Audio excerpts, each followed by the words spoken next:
ಆತ್ಮೀಯ ಬಂಧುಗಳೇ, ಶ್ರೀಮದ್ ಭಾಗವತಂ ಸ್ಕಂದ 3 ಭಾಗ 1 ಅಧ್ಯಾಯ 9 ಸೃಜನ ಶಕ್ತಿಗಾಗಿ ಬ್ರಹ್ಮನ ಪ್ರಾರ್ಥನೆ.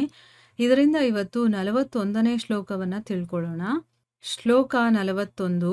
ಪೂರ್ತೇನ ತಪಸಾ ಯಜ್ಞೈರ್ ದಾನೈರ್ ಯೋಗ ಸಮಾಧಿನ ರಾಧಂ ನಿಶ್ರೇಯಸಂ ಪುಂಸಾಂ ಮತ್ ಪ್ರೀತಿ ತತ್ವ ವಿನ್ಮತಂ.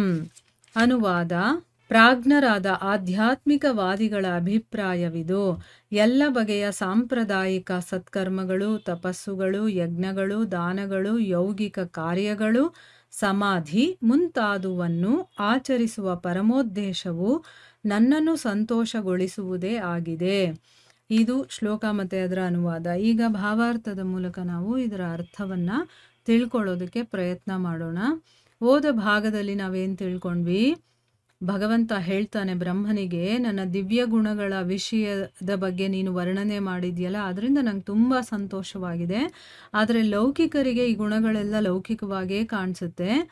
ಆಮೇಲೆ ನೀನು ಈ ಕೆಲಸಗಳನ್ನು ಇನ್ನೂ ಒಂದಷ್ಟು ಉನ್ನತ ಮಟ್ಟಕ್ಕೆ ತಗೊಂಡು ಹೋಗಬೇಕು, ಇನ್ನೂ ಹೆಚ್ಚು ಮಾಡಬೇಕು ಅಂತ ನೀನು ಇಷ್ಟಪಡ್ತಾ ಇದೆಯಲ್ಲ, ಇದರಲ್ಲಿ ನನ್ನ ಶುಭ ಆಶೀರ್ವಾದಗಳಿದೆ ಅಂತ ಹೇಳ್ದ. ಆಮೇಲೆ ಬ್ರಹ್ಮನ ಹಾಗೆ ಪ್ರಾರ್ಥನೆ ಸಲ್ಲಿಸುವಂಥ ಯಾವುದೇ ಮನುಷ್ಯ ಆಗಿರಬಹುದು, ಆಮೇಲೆ ನನ್ನನ್ನು ಭಜಿಸುವಂಥವರ ಇಷ್ಟಾರ್ಥಗಳನ್ನು ನಾನು ಸಿದ್ಧಿಸ್ತೀನಿ, ಅಂದರೆ ಅವ್ರಿಗೆ ಆಶೀರ್ವಾದವನ್ನು ಕೊಡ್ತೀನಿ. ಯಾಕೆ ಅಂತಂದರೆ ನಾನೇ ಎಲ್ಲ ರೀತಿಯ ಇಷ್ಟಾರ್ಥದ ವರವನ್ನು ಕೊಡುವಂತಹ ಪ್ರಭು ಅಂತನ್ಬಿಟ್ಟು ಭಗವಂತ ಹೇಳಿದ್ದನ್ನು ನಾವು ತಿಳ್ಕೊಂಡ್ವಿ. ಈಗ ಈ ಶ್ಲೋಕದಲ್ಲಿ ಏನು ಹೇಳ್ತಾ ಇದ್ದಾನೆ ಅಂತಂದರೆ, ಪ್ರಾಜ್ಞರಾದಂತಹ ಆಧ್ಯಾತ್ಮಿಕವಾದಿಗಳ ಅಭಿಪ್ರಾಯವಿದು. ಅಂದರೆ ಎಲ್ಲವನ್ನ ತಿಳ್ಕೊಂಡಿರ್ತಾರಲ್ವಾ, ಪ್ರಜ್ಞೆ ಇರುವಂಥವ್ರು ಅಂತ ಅರ್ಥ, ತಿಳುವಳಿಕೆ ಇರೋರು ಅಂತ ಅರ್ಥ. ಅಂಥ ಆಧ್ಯಾತ್ಮಿಕವಾದಿಗಳ ಅಭಿಪ್ರಾಯ ಏನು ಅಂತಂದರೆ, ಎಲ್ಲ ಬಗೆಯ ಸಾಂಪ್ರದಾಯಿಕ ಸತ್ಕರ್ಮಗಳು, ಅಂದರೆ ನಮ್ಮ ಸಂಪ್ರದಾಯದಲ್ಲಿ ಬಂದಿರುವಂಥ ಯಾವುದೇ ರೀತಿಯ ಸತ್ಕರ್ಮಗಳಾಗಿರ್ಬೋದು, ಒಳ್ಳೊಳ್ಳೆ ಕೆಲಸಗಳನ್ನು ಮಾಡ್ತೀವಲ್ವ ಅದು, ಮತ್ತು ತಪಸ್ಸುಗಳನ್ನು ಮಾಡೋದು, ಯಜ್ಞಗಳು, ದಾನಗಳು, ಮತ್ತು ಯೌಗಿಕ ಕಾರ್ಯಗಳು, ಆಮೇಲೆ ಸಮಾಧಿ ಮಾಡ್ತೀವಲ್ವ ಅದು, ಎಲ್ಲ ಒಂದು ಆಚರಣೆಗಳನ್ನು ಏನು ಮಾಡ್ತೀವೋ ಅದು ಆಚರಿಸುವಂತಹ ಪರಮ ಉದ್ದೇಶ ಏನು ಅಂತಂದರೆ ನನ್ನನ್ನು ಸಂತೋಷ ಪಡಿಸೋದೆ. ಭಗವಂತನನ್ನು ಸಂತೋಷ ಪಡಿಸೋದಕ್ಕೋಸ್ಕರನೇ ತಪಸ್ ಮಾಡೋದು, ಯಜ್ಞಗಳನ್ನು ಮಾಡೋದು, ಒಳ್ಳೊಳ್ಳೆ ಸತ್ಕರ್ಮಗಳನ್ನು ಮಾಡೋದು ಅಂತ ಇಲ್ಲಿ ಭಗವಂತ ಹೇಳ್ತಾ ಇದ್ದಾನೆ. ಸೊ ಈಗ ಭಾವಾರ್ಥದಲ್ಲಿ ಗುರುಗಳೇನು ಹೇಳಿದ್ದಾರೆ ಅಂತ ತಿಳ್ಕೊಳ್ಳೋಣ. ಮಾನವ ಸಮಾಜದಲ್ಲಿ ಪರಂಪರಾಗತವಾದ ಪುಣ್ಯ ಕಾರ್ಯಗಳು ಅನೇಕವಾಗಿವೆ. ಉದಾಹರಣೆಗೆ ಲೋಕಹಿತ, ಪರೋಪಕಾರ, ರಾಷ್ಟ್ರೀಯತೆ, ಅಂತಾರಾಷ್ಟ್ರೀಯತೆ, ದಾನ, ಯಜ್ಞ, ತಪಸ್ಸು ಮತ್ತು ಧ್ಯಾನ ಸಮಾಧಿ. ಅವೆಲ್ಲವೂ ದೇವೋತ್ತಮ ಪರಮ ಪುರುಷನ ತೃಪ್ತಿಯ ಕಡೆಗೆ ನಡೆಸುವುದಾದರೆ ಮಾತ್ರ ಪೂರ್ಣ ಪ್ರಯೋಜನಕಾರಿಯಾಗಲು ಸಾಧ್ಯವಿದೆ. ನೋಡಿ, ಇಲ್ಲಿ ಅನುವಾದದಲ್ಲಿ ಭಗವಂತ ಏನು ಹೇಳ್ದ, ಏನೇ ಸತ್ಕರ್ಮಗಳಾಗಿರ್ಬೋದು, ತಪಸ್ಸು, ಯಜ್ಞ, ದಾನ, ಇವೆಲ್ಲವೂ ಕೂಡ ನನ್ನನ್ನು ಸಂತೋಷ ಪಡಿಸೋದಕ್ಕೆ ಇರೋದು ಅಂತ ಹೇಳ್ತಾ ಇದ್ದಾರೆ. ಆದರೆ ಇಲ್ಲಿ ಗುರುಗಳೇನು ಹೇಳಿದ್ದಾರೆ, ಇದೆಲ್ಲವನ್ನೂ ಕೂಡ ಈಗ ನಾನು ದಾನ ಮಾಡ್ತಾ ಇದ್ದೀನ ಅಥವಾ ತಪಸ್ ಮಾಡ್ತಾ ಇದ್ದೀನ, ಅಲ್ಲಿ ನಾನು ಈ ಕೆಲಸವನ್ನ ಭಗವಂತನಿಗೆ ಹತ್ರ ಆಗೋದಕ್ಕೆ ಮಾಡ್ತಾ ಇದ್ದೀನಿ ಅಂತ ನನ್ನ ಮನಸ್ಸಿರಬೇಕು. ಅಂದರೆ ಏನು, ಭಗವಂತನ ತೃಪ್ತಿಗೋಸ್ಕರ, ಭಗವಂತನ ಪ್ರೀತ್ಯರ್ಥಕ್ಕೋಸ್ಕರ, ಕೃಷ್ಣಾರ್ಪಣಮಸ್ತು ಅಂತ ಭಗವಂತನಿಗೆ ಅದನ್ನು ಸಮರ್ಪಣೆ ಮಾಡೋದಕ್ಕೋಸ್ಕರ ನಾನು ಮಾಡ್ತಾ ಇದ್ದೀನಿ ಅನ್ನುವಂಥ ಮನಸ್ಥಿತಿ ಇಟ್ಕೊಂಡು ನಾವೇನಾದರೂ ಪರೋಪಕಾರವನ್ನೇ ಆಗಲಿ, ರಾಷ್ಟ್ರೀಯತೆಯನ್ನೇ ಆಗಲಿ, ಅಂತಾರಾಷ್ಟ್ರೀಯತೆಯನ್ನೇ ಆಗಲಿ, ದಾನ, ಯಜ್ಞ, ತಪಸ್ಸುಗಳೇ ಆಗಲಿ ಏನಾದರೂ ಮಾಡಿದಾಗ ಮಾತ್ರ ಅದು ಪ್ರಯೋಜನಕಾರಿಯಾಗೋದಕ್ಕೆ ಸಾಧ್ಯವಿದೆ. ಇಲ್ಲ ಅಂತಂದರೆ ಅದು ಆಗೋದಿಲ್ಲ. ಈಗ ನನ್ನ ಸ್ವಾರ್ಥವನ್ನು ಇಟ್ಕೊಂಡು ನಾನು ರಾಜಕೀಯ ಮಾಡಿದಾಗ ಅದರಿಂದ ನನಗೆ ಭಗವಂತ ಸಿಗೋದಿಲ್ಲ, ಮತ್ತು ನನಗೇನು ಸಿಗಬೇಕೋ ಅದು ಕೂಡ ಸಿಗೋದಿಲ್ಲ.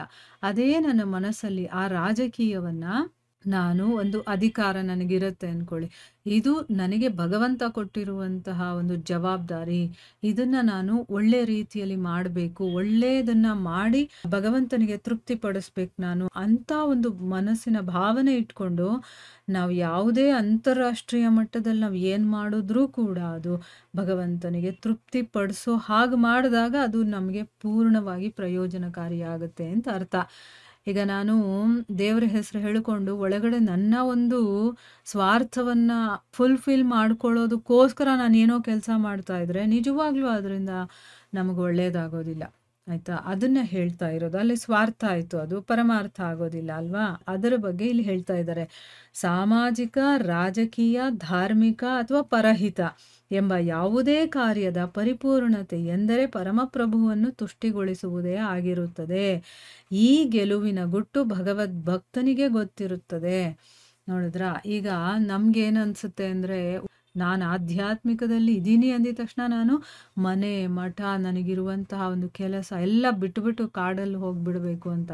ಹಾಗಲ್ಲ. ನಾವು ಎಲ್ಲಿರ್ತೀವೋ, ನಾವು ಏನು ಕೆಲಸ ಮಾಡ್ತೀವೋ, ನಾವು ಯಾವ ಆಶ್ರಮದಲ್ಲಿರ್ತೀವೋ, ನಾವು ಯಾವ ದೇಶದಲ್ಲಿರ್ತೀವೋ ಅಥವಾ ಯಾವುದೇ ಪೊಸಿಷನಲ್ಲಿ ಇದ್ರೂ ಕೂಡ ನಾವು ಮಾಡ್ತಾ ಇರೋ ಕೆಲಸ ಭಗವಂತನಿಗೋಸ್ಕರ ಅಂತ ಮಾಡಬೇಕೇ ಹೊರತು ಬೇರೆ ಏನೂ ಚೇಂಜ್ ಮಾಡ್ಕೊಳ್ಳೋ ಅಂತ ಅಗತ್ಯ ಇರೋದಿಲ್ಲ. ಈ ಗುಟ್ಟು ಯಾರಿಗೆ ಗೊತ್ತಿರುತ್ತೆ ಅಂದರೆ ಭಗವಂತನ ಭಕ್ತರಿಗೆ ಮಾತ್ರ ಗೊತ್ತಿರುತ್ತೆ.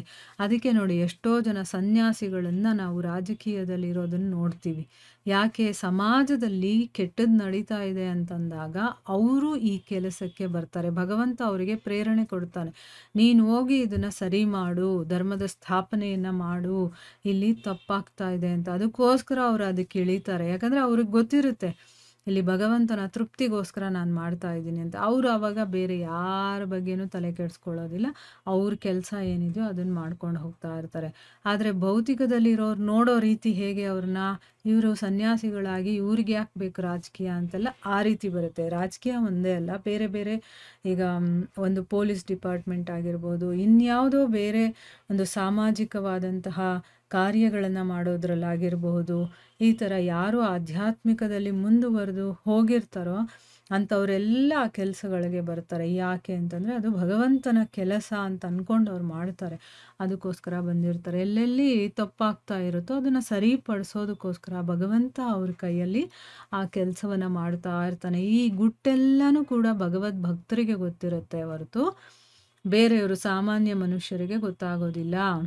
ಇದು ಕುರುಕ್ಷೇತ್ರ ಯುದ್ಧಭೂಮಿಯಲ್ಲಿ ಅರ್ಜುನನಿಂದ ಉದಾಹೃತವಾಗಿದೆ. ನೋಡಿದ್ರಾ?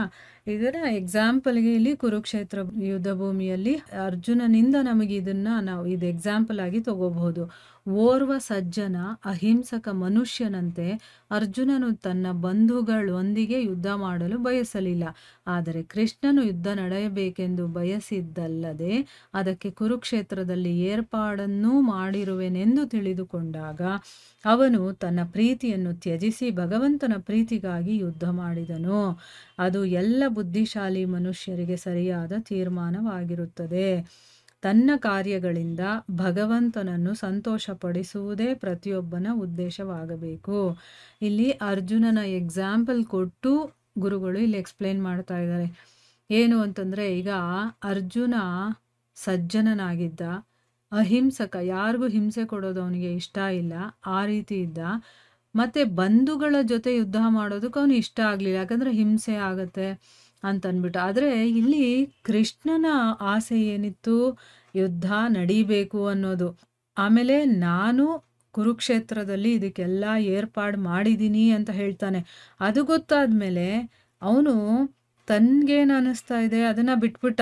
ಭಗವಂತ ಇಷ್ಟಪಡ್ತಾ ಇದ್ದಾನೆ, ಅವನು ಏನು ಇಷ್ಟಪಡ್ತಾ ಇದ್ದಾನೋ ಅದನ್ನು ಮಾಡಬೇಕಾಗಿರೋದೇ ನನ್ನ ಧರ್ಮ ಅಂದ್ಕೊಂಡು ಅವನೇನು ಮಾಡ್ತಾನೆ, ತನ್ನ ಪ್ರೀತಿ ಪಾತ್ರರು ಯಾರಿದ್ರೋ, ತನ್ನ ಮನೆಯವರು, ಬಂಧು ಬಳಗದವರು, ಗುರು ಹಿರಿಯರು ಎಲ್ಲರನ್ನೂ ಸೈಡ್ಗಿಟ್ಬಿಟ್ಟ. ಅವನು ಭಗವಂತ ಏನು ಇಷ್ಟಪಡ್ತಾ ಇದ್ದಾನೆ, ಯುದ್ಧ ನಡಿಬೇಕು ಅಂತ ಇಷ್ಟಪಡ್ತಾ ಇದ್ದಾನೆ, ಅವನಿಗೋಸ್ಕರ ಆ ಯುದ್ಧವನ್ನು ಮಾಡ್ತಾನೆ. ಈ ರೀತಿ ಬುದ್ಧಿಶಾಲಿ ಮನುಷ್ಯರು ಯೋಚನೆ ಮಾಡ್ತಾರೆ, ತೀರ್ಮಾನಗಳನ್ನು ತಗೊಳ್ತಾರೆ. ಅಂದರೆ ಏನು? ತನ್ನ ಕೆಲಸದಿಂದ ಭಗವಂತನನ್ನು ಸಂತೋಷ ಪಡಿಸೋದೇ ಅವನ ಉದ್ದೇಶ ಆಗಿರುತ್ತೆ. ಅದೇ ರೀತಿ ಪ್ರತಿಯೊಬ್ಬನ ಉದ್ದೇಶನೂ ಕೂಡ ಅದೇ ಆಗಿರಬೇಕು. ಆದರೆ ಇಲ್ಲೇನಾಗಿದೆ, ಈಗ ನಾವು ಅದನ್ನೆಲ್ಲ ಮರ್ತೋಗಿದ್ದೀವಿ. ನಮ್ಗೆ ಅದ್ರ ಬಗ್ಗೆ ಗೊತ್ತಿಲ್ಲ. ಬರೀ ಲೌಕಿಕದಲ್ಲಿ ಮುಳುಗೋಗಿದ್ದೀವಿ ನಾವು. ನಮ್ಮ ಆಸೆಗಳೇನಿದೆಯೋ ಅದನ್ನು ಈಡೇರಿಸ್ಕೊಳ್ಳೋದ್ರಲ್ಲೇ ನಮ್ಮ ಟೈಮ್ ಎಲ್ಲ ಕಳೀತಾ ಇದ್ದೀವಿ ಹೊರತು ನನ್ನ ಮೂಲ ಉದ್ದೇಶ ಏನು, ನಾನು ಏನು ಅನ್ನೋದನ್ನು ಮರ್ತು ಹೋಗಿ ನಾನು ಭಗವಂತನ ಸೇವಕ, ಅವನು ಸೇವೆ ಮಾಡಬೇಕು, ಅವನು ತೃಪ್ತಿ ಪಡಿಸೋದೇ ನನ್ನ ಒಂದು ಕೆಲಸ ಅನ್ನೋದನ್ನೇ ಮರ್ತು ಹೋಗಿದ್ದೀವಿ ನಾವು. ಅದಕ್ಕೋಸ್ಕರ ಇಲ್ಲಿ ನಮಗೆ ಅದನ್ನು ಹೇಳ್ಕೊಡ್ತಾ ಇದ್ದಾರೆ ಗುರುಗಳು. ಹೇಗೆ ಅರ್ಜುನ ತನ್ನ ಪ್ರೀತಿ ಪಾತ್ರರನ್ನೆಲ್ಲ ಬಿಟ್ನೋ, ಅವ್ರ ಬಗ್ಗೆ ಯೋಚನೆ ಮಾಡೋದು ಬಿಟ್ಬಿಟ್ಟು ಭಗವಂತನ ಪ್ರೀತ್ಯರ್ಥಕ್ಕೋಸ್ಕರ ಏನು ಕೆಲಸ ಮಾಡಬೇಕು ಅದನ್ನು ಮಾಡಬೇಕು ಅಂತನಲ್ಲ, ಅದು ಪ್ರತಿಯೊಬ್ಬನ ಉದ್ದೇಶವಾಗಿರಬೇಕು. ಕಾರ್ಯವು ಎಂತಹದೇ ಇರಲಿ, ಅದರಿಂದ ಭಗವಂತನು ಪ್ರೀತನಾಗುವುದಾದರೆ ಅದು ಯಶಸ್ವಿಯಾಗುವುದು, ಅದಲ್ಲವಾದರೆ ಅದು ವೃಥಾ ಕಾಲಯಾಪನೆಯಾಗುವುದು. ಅದು ಎಲ್ಲ ಬಗೆಯ ಯಜ್ಞ, ತಪಸ್ಸು, ವೈರಾಗ್ಯ, ಯೋಗ ಸಮಾಧಿ ಮತ್ತು ಇತರ ಸತ್ಕರ್ಮ ಪುಣ್ಯಕರ್ಮಗಳ ಮಾಪನವಾಗಿದೆ. ನೋಡಿ, ಇಲ್ಲಿ ಖಂಡಿತವಾಗಿ ಗುರುಗಳು ಹೇಳ್ತಾ ಇದ್ದಾರೆ, ಏನು ಕೆಲಸ ಎಂಥದ್ದೇ ಆಗೋಗಿರ್ಲಿ, ಅದು ಹಿಂಸೆ ಕೆಲಸನೇ ಆಗಿರಲಿ ಅಥವಾ ಅಹಿಂಸೆದೇ ಆಗಿರಲಿ, ಇನ್ನೊಬ್ಬರನ್ನ ಒಡೆಯೋದಾಗಿರಲಿ, ಬಡಿಯೋದಾಗಿರಲಿ ಅಥವಾ ಪ್ರೀತಿಸೋದಾಗಿರಲಿ, ಎಂಥ ಕೆಲಸನೇ ಆಗಿಬಿಟ್ಟಿರಲಿ, ಅದು ಭಗವಂತನಿಗೆ ಇಷ್ಟ ಆಗುತ್ತಾ, ಅದು ನಿಜವಾಗ್ಲೂ ಯಶಸ್ವಿ ಆಗುತ್ತೆ.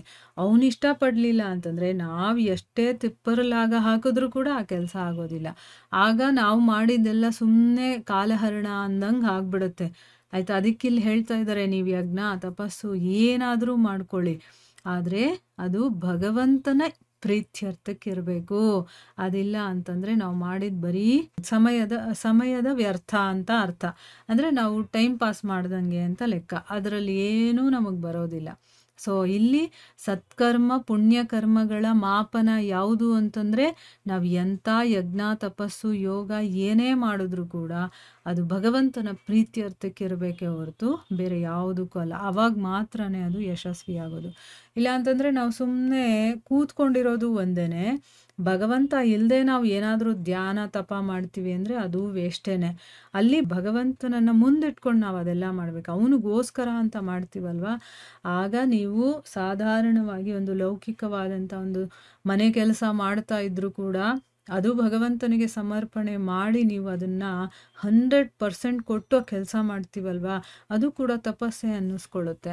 ಈಗ ಪ್ರತಿನಿತ್ಯ ಕೂತ್ಕೊಂಡು ಕೇಳೋದು ಕೂಡ ಒಂದು ತಪಸ್ಸು. ಏನಕ್ಕೆ ಕೇಳ್ತಾ ಇದ್ವಿ? ಆ ಭಗವಂತನಿಗೋಸ್ಕರ ಕೇಳ್ತಾ ಇದ್ವಿ. ಅವನು ಬೇಕು ನಮಗೆ, ಅವನನ್ನು ಪಡಿಬೇಕು ಅಂತ ಇಷ್ಟಪಟ್ಟು ಕೇಳ್ತಾ ಇರ್ತೀವಲ್ವ, ಅದು ಕೂಡ ಒಂದು ತಪಸ್ಸೇನೆ. ಈ ರೀತಿ ನಾವು ಏನೇ ಮಾಡಿದ್ರೂ ಅದು ಭಗವಂತನ ಪ್ರೀತಿಗೋಸ್ಕರ, ಅವನು ಇಷ್ಟಪಡೋದಕ್ಕೋಸ್ಕರ ಮಾಡ್ತೀವಲ್ವ, ಅದು ನಿಜವಾಗಲೂ ನಮಗೆ ರಿಸಲ್ಟ್ ಕೊಡುತ್ತೆ. ಅದಕ್ಕೆ ಇಲ್ಲಿ ಹೇಳ್ತಾ ಇರೋದು, ಯಾವುದೇ ಏನೇ ಆಚರಣೆ ಮಾಡಿದ್ರೂ ಕೂಡ ಅದೆಲ್ಲ ನನ್ನನ್ನು ಸಂತೋಷ ಪಡಿಸೋದಕ್ಕೋಸ್ಕರನೇ ಆಗಿದೆ ಅಂತ. ಆದರೆ ನಾವೇನು ಮಾಡ್ತೀವಿ, ನಮ್ಮನ್ನು ನಾವು ಸಂತೋಷ ಪಡಿಸ್ಕೊಳ್ಳೋದಕ್ಕೆ ಮಾಡ್ಕೊಳ್ತೀವಲ್ವ, ಆ ರೀತಿಯಲ್ಲ. ಅಲ್ಲಿ ಭಗವಂತನಿಗೋಸ್ಕರ ಅಂತ ಮಾಡಿದಾಗ ಅದು ರಿಸಲ್ಟ್ 100% ನಮಗೆ ಸಿಗುತ್ತೆ ಅಂತ ಇಲ್ಲಿ ಹೇಳ್ತಾ ಇದ್ದಾರೆ.